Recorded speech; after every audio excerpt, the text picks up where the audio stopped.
Let's find f prime of x step by step. The function is f of x equals x cubed minus 2x squared minus 4x plus 1. We will use the sum and difference rule, the constant multiple rule, and the power rule. Step 1. Apply the sum and difference rule. Write f prime of x equals d by dx of the entire sum. Then split it into the sum and difference of the individual derivatives. Step 2.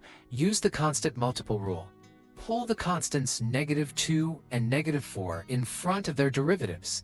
Step 3. Apply the power rule and the constant rule term by term. First term. The derivative of x cubed is 3x squared. Second term.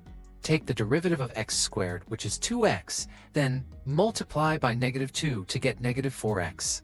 Third term x is x to the first. Its derivative is 1, then multiply by -4 to get -4. Fourth term. The derivative of a constant, 1, is 0.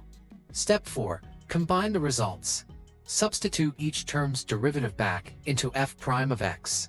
Now simplify to get the final compact answer. So f prime of x equals 3x squared minus 4x minus 4. Recap. We split the sum, pulled out constants, applied the power rule to each term, and combined results to get f prime of x equals 3x squared minus 4x minus 4. Thank you for watching. Tap like, share, and comment, and then follow and subscribe for more quick problem-solving tips. Let's make maths simple. One video at a time, only on muyversemaths.